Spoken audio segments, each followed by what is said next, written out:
Everyone, welcome to 18th lecture of introduction to computing with C++। आज के lecture में हम लोग डिस्कस करेंगे यूज़र इनपुट को।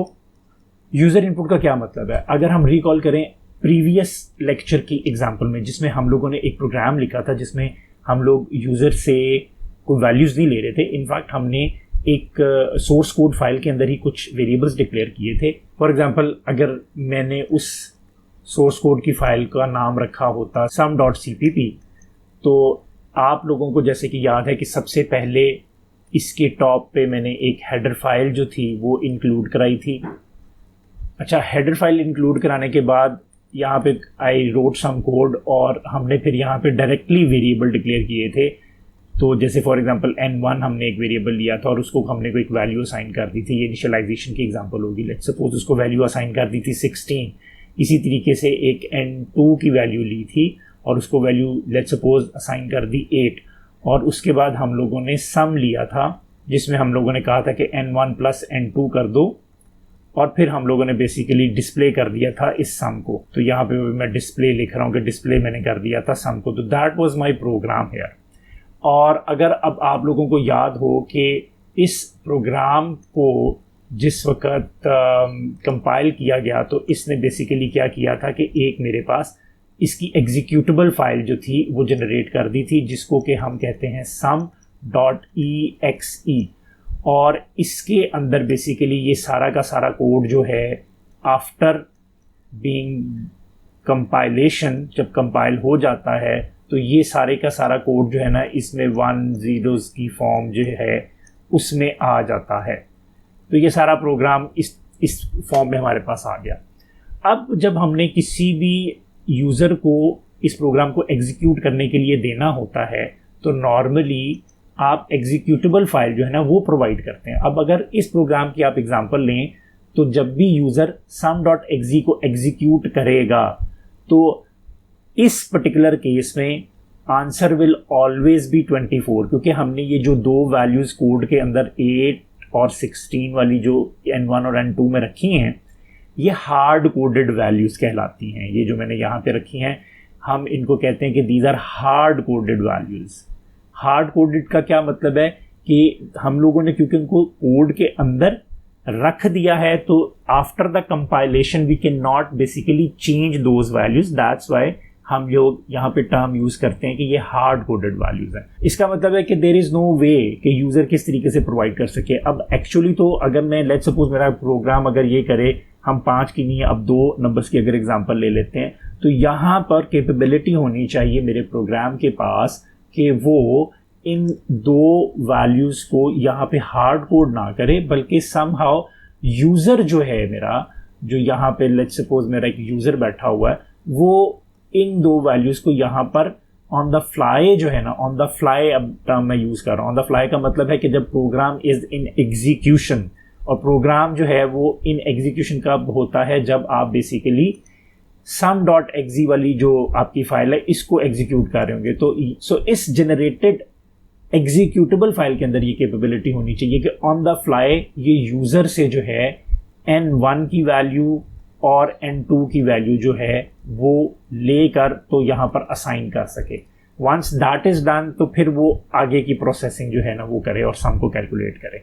तो इस चीज़ को करने के लिए इफ़ यू कुड रिमेंबर, जब हमने सम को डिस्प्ले किया था स्क्रीन के ऊपर, लेट्स टेक एन एग्जांपल के ऑफ माय स्क्रीन, के अगर मेरी जो ये स्क्रीन है, ये मेरी स्क्रीन है फॉर एग्जांपल, या दूसरे लफ्ज़ों में इसको मैं कहूँ तो ये मेरा टर्मिनल है। अब मेरी ये टर्मिनल विंडो जो है, इसके ऊपर अगर मैंने कुछ चीज़ डिस्प्ले करनी थी, कोई मैसेज या हेलो वर्ल्ड जैसे हमने डिस्प्ले इस पे किया था, या ये सम हमने डिस्प्ले किया था, तो उसके लिए हमने क्या यूज़ किया था? हमने उसके लिए सी आउट की स्टेटमेंट यूज़ की थी, या सी आउट का फीचर यूज़ किया था। और ये हमें कहाँ से मिलता है?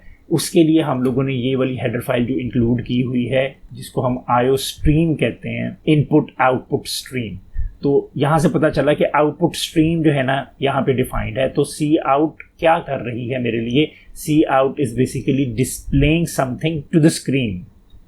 अब इसी तरीके से अगर मैंने इनपुट लेनी है ना, तो उसके लिए मैंने क्या डिफाइन करना है? उसके लिए हम डिफाइन करेंगे C in. Quite trivial, right. जैसे आउटपुट के लिए सी आउट है और इनपुट के लिए सी इन है, और ये क्या करेगी, स्क्रीन से कोई डेटा लेके आएगी और उसको आपके प्रोग्राम के अंदर इंक्लूड करेगी। टर्मिनल से जो कोई मैसेज आएगा, टर्मिनल से कोई वैल्यू आएगी, कोई डेटा आएगा, वो बेसिकली सी इन जो है, सी इनपुट स्ट्रीम जो है, वो बेसिकली उसको हैंडल करेगी। और जिस तरीके से भी आपने उसको मैनिपुलेट करना अपने कोड के अंदर, बेसिकली वो सी इन जो है उसको हैंडल करेगा। तो इसको अब हम ज़रा क्विकली देखते हैं कोड के अंदर लाइव एग्जांपल। और आज जो हम एग्जांपल लेंगे वो यही एग्जांपल हम ले लेते हैं कि भाई हम ऐसा प्रोग्राम लिखना चाहते हैं जो कि पोर्टेबल हो और वो 2 नंबर्स को ऐड कर सकता हो, और हमें जब भी नंबर्स उसमें डालने हैं तो वो हमें कोड में चेंज ना करना पड़े। Like we don't want to use the hard coded values, rather we will be using this cin feature. So let's quickly jump towards our IDE and start coding. I've opened up Visual Studio Code quickly. जैसे आप लोगों को पता है कि हम लोग एक पहले फोल्डर बनाते हैं जो कि वर्क स्पेस के तौर पे काम करेगा। Let me create the folder now. ये मैंने फोल्डर क्रिएट कर लिया, naming it ITC workspace. Select कर लेते हैं इसको, और यहाँ पे अब मैं एक फाइल क्रिएट करता हूँ, सोर्स कोड फाइल, जिसका कि मैं नाम रख देता हूँ sum.cpp। और यहाँ पर सबसे पहले हम लोग हेडर फाइल इंक्लूड करेंगे, because we want to handle input output. So उसके लिए आप लोगों ने जो हेडर फाइल यूज करनी है, इट इज iostream। फिर उसके बाद आप लोगों को याद है कि हम नेम स्पेस बताएंगे कि हमने स्टैंडर्ड std जो नेम स्पेस है वो यूज कर रहे हैं। फिर हम starting point of our program बता रहे हैं, which is the main function, और जो कि रिटर्न करता है एक वैल्यू को। ऑब्वियसली अब इसके अंदर मैं सी आउट लिखूं तो वो हेलो वर्ल्ड जो है वो प्रिंट कर देगा। And it's a good practice to check that. Let's do this. तो मैं इसके अंदर हेलो वर्ल्ड लिख के चेक कर लेता हूँ एक दफ़ा, इसको एग्जीक्यूट भी करके यहाँ से मैं करूँगा रन कोड। तो आप देख सकते हैं कि यहाँ पर ये मैसेज मेरे पास आ गया। सो प्रोग्राम इज डूइंग गुड। अब इस स्टेटमेंट को मैं यहाँ से ख़त्म कर रहा हूँ। अब आते हैं अपने प्रोग्राम की तरफ। तो सबसे पहले वही बात कि हम लोगों ने 2 नंबर्स का सम यूज़र से लेना है। तो पहले तो बहुत इसको थोड़ा सा ट्रिवियल वे में मैं इसको करके देखता हूँ। तो 2 नंबर्स हमने स्टोर कहाँ पे करने हैं, न्यूमेरिक वैल्यूज़ हैं, तो डेटा टाइप तो इंट ही रखेंगे हम। और एक वैल्यू को मैं कहूँगा num1 और दूसरी वैल्यू को मैं कहूँगा num2। और to get rid of the garbage values, let's place zeros here. Basically initialize मैंने कर लिया इन दोनों वेरिएबल्स को जीरोस के साथ। उसके बाद मैंने आपको बताया था कि हमने सम लेना है, तो हम एक वेरिएबल सम भी ले लेते हैं और इसको भी मैं इनिशियलाइज कर लेता हूँ 0 से। तो ये 3 वैल्यूज जो हैं ये मेरा एज डेटा है इस प्रोग्राम के अंदर। अब हम लॉजिक लिखते हैं कि हम किस तरीके से यूज़र से इनपुट लें num1 और num2 के अंदर। तो उसके लिए मैंने आपको बताया कि हम लोग cin यूज़ करते हैं, और cin के साथ आप ये ग्रेटर देन का सिंबल यूज़ कर। जैसे मैंने ये सी आउट यहाँ पर लिखा था, तो यू कैन सी कि मैंने यहाँ पर ये लेस देन का सिंबल जो है ना वो यूज़ किया सी आउट के लिए। तो आप डायरेक्शन से भी देख सकते हैं कि जो एरो है it is towards cout, कि बेसिकली हम आउटपुट स्ट्रीम से कोई चीज़ जो है ना वो बेसिकली जा रही है स्क्रीन की तरफ। और ये cin जो है ना ये बेसिकली अब हमें बताएगी कि हम इनपुट स्ट्रीम ले रहे हैं, यानी टर्मिनल जो विंडो है, स्क्रीन जो है, वहाँ पे यूज़र कुछ लिखेगा और वो ये वाली स्ट्रीम जो है ना वो गेट करेगी।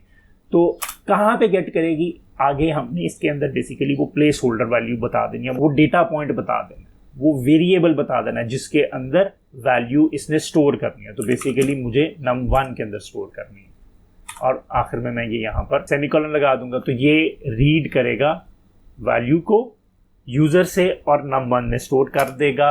इसी तरीके से मैं cin num2 रखूँगा। उसके बाद सम को कैलकुलेट करेंगे num1 प्लस num2, और लास्ट में मैं इस सम को डिस्प्ले करूँगा। तो इसको मैं मैसेज के थ्रू भी डिस्प्ले कर देता हूँ, सम इज़ इक्वल्स टू, और उसके बाद यहाँ पर हम सम लिख देते हैं। तो प्रोग्राम हमारा पूरा हो चुका है। Let's try to execute it now. तो अब आप देख रहे हैं कि यहाँ पर ये रुक गया है, आगे नहीं बढ़ रहा। तो ऐसा इसलिए क्योंकि ये अब एक्सपेक्ट कर रहा है कि मैं यहाँ पर इंटरेक्ट करूँगा, यानी यूज़र इंटरेक्ट करेगा और num1 की वैल्यू प्रोवाइड करेगा। So let's provide the value here. मैंने यहाँ पे वैल्यू दी 16 और उसके बाद मैंने प्रेस किया एंटर। अगेन वो रुक गया, यानी ये लाइन नंबर 11 के ऊपर भी अब वो रुक गया और वो एक्सपेक्ट कर रहा है कि यूज़र अब num2 की वैल्यू प्रोवाइड करेगा। जब तक यूज़र प्रोवाइड नहीं करेगा प्रोग्राम यहीं पर वेट करता रहेगा। अब लेट्स सपोज मैंने यहाँ पे वैल्यू प्रोवाइड की 8 और मैंने हिट किया एंटर, और जो ही मैंने एंटर हिट किया अगली लाइंस जो हैं वो एग्जीक्यूट हो गई, जिसमें मैंने ये सम इज इक्वल्स टू 24 ये मेरे पास आ गया। अच्छा, अब इसको थोड़ा सा मैसेजेस को भी अगर हम देखेंगे, जैसे यहाँ पे क्लियर कट लिखा हुआ है कि sum is equal to 24, understandable है। यहाँ पर जब मैं प्रोग्राम एग्जीक्यूट करता हूँ तो मुझे पता नहीं चलता कि यार किस तरीके से क्या कोई प्रोग्राम वेट कर रहा है मेरी इनपुट का, नहीं तो कोई इंडिकेशन तो होनी चाहिए ना।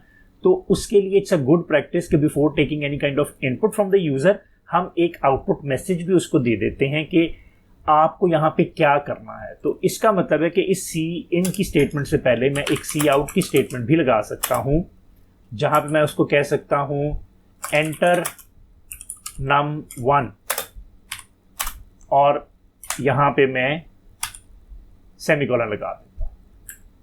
अब अगर आप इसका इम्पैक्ट देखें बाय रनिंग द प्रोग्राम, तो अब आप देख सकते हैं एंटर num1 और आगे ये रुक गया कर्सर। तो ये थोड़ा सा बेहतर हो गया, इसकी यूजेबिलिटी थोड़ी सी बेहतर होगी।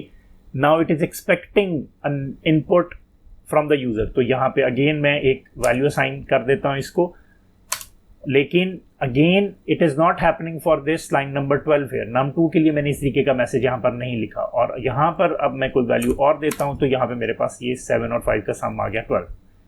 तो दैट मीन्स कि मैं अब यहाँ पर एक आउटपुट मैसेज फॉर num2 भी तो लिख सकता हूँ।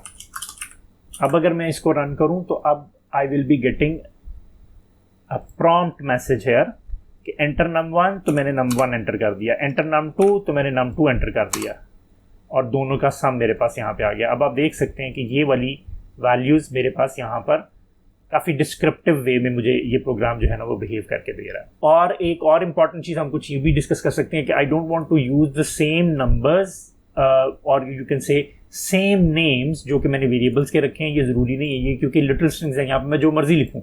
Even I can do this कि मैं यहाँ पे कहूँ कि यार आप यहाँ पर एंटर फर्स्ट नंबर, और यहाँ पर मैं कह दूँ एंटर सेकेंड नंबर, और इसी तरीके से यहाँ पर भी मैं लिख सकता हूँ रिजल्ट ऑफ एडिंग 2 नंबर्स। तो अब अगर मैं इसको कंपाइल करूँ तो आप इम्पैक्ट देखिएगा इसका। कंसोल विंडो को थोड़ा सा मैं यहाँ पे क्लियर कर लेता हूँ।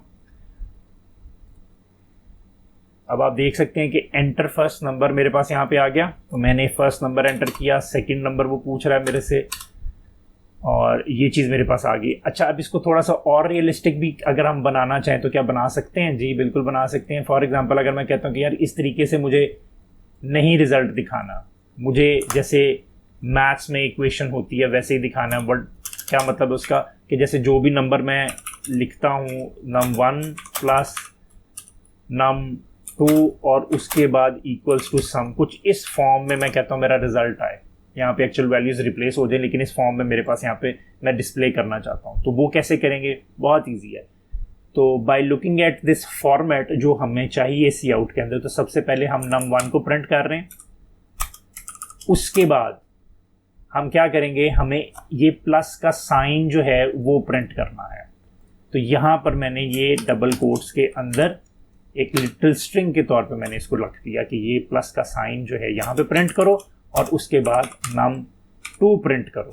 फिर उसके बाद क्या करना है, इक्वल्स का सिंबल आपने प्रिंट करना है। तो यहाँ पे मैंने ये इक्वल्स का सिंबल भी प्रिंट कर दिया। फिर आपने सम डिस्प्ले करना है। अच्छा, अब फॉर्मेटिंग देखिएगा कि किस तरीके की हमें इसकी नज़र आती है। नंबर मैं एंटर करूँगा पहले, और फिर ये दूसरा नंबर मैंने एंटर कर दिया। तो अब आप देख सकते हैं कि यहाँ पर ये 5 + 6 = 11 मुझे डिस्प्ले कर रहा है। और यहाँ पे स्पेसेस भी अगर मैं डालना चाहूँ तो वो कैसे डाल सकते हैं, दैट पार्ट इज़ मिसिंग। थोड़ा सा इसको रीडेबल अगर बनाना चाहते हैं हम, तो वो स्पेस हम ये प्लस से पहले एक स्पेस डाल सकते हैं, प्लस के बाद एक स्पेस डाल सकते हैं। सिमिलरली हम इक्वल से पहले एक स्पेस डाल सकते हैं और इक्वल के बाद भी एक स्पेस डाल सकते हैं। अब अगर मैं इसको एग्जीक्यूट करूं तो ज़रा फर्क देखिएगा फॉर्मेट में। तो आप देख सकते हैं कि now it's a bit readable format now. अब आखिर में आप लोग ये कंसिडर करें कि I don't have this source code with me any more. ये मैंने सारा हाइड कर दिया और ये मेरे पास टर्मिनल विंडो है। यहाँ पर आप देखें कि मेरे पास ये sum.exe जो है ये पड़ी हुई है। और आप लोगों की अंडरस्टैंडिंग के लिए मैं ये कर रहा हूँ कि मैं इस सोर्स फाइल को जो है ना वो डिलीट कर देता हूँ। लेट्स सपोज कि ये सिस्टम पे रिजाइड ही नहीं करती, तो यहाँ पर मैं ये sum.cpp को मैंने डिलीट कर दिया है। अब आप देख सकते हैं कि मेरे पास ये sum.cpp एग्जिस्ट नहीं करती, सिर्फ और सिर्फ क्या एग्जिस्ट करता है, sum.exe जो उसका एग्जीक्यूटेबल वर्जन है। तो अब अगर मैंने इसको रन करना है तो अब ये एक इंडिपेंडेंट प्रोग्राम के तौर पे एक्ट कर रहा है। Like it is asking me for the number, again it is asking me for the second number and now it is displaying me the result. तो अब आपने देखा कि अब हम basically now we are able to get the input from the user and हम अब उसको अपने कोड के अंदर प्रोसेस कर सकते हैं। तो आज के लेक्चर में इतना ही। अगर आप लोगों का कोई क्वेश्चन हो तो ज़रूर कमेंट्स में मुझसे ज़रूर पूछिएगा। I will definitely be answering your question. तो आज के लेक्चर में इतना ही, मिलते हैं अगली वीडियो में।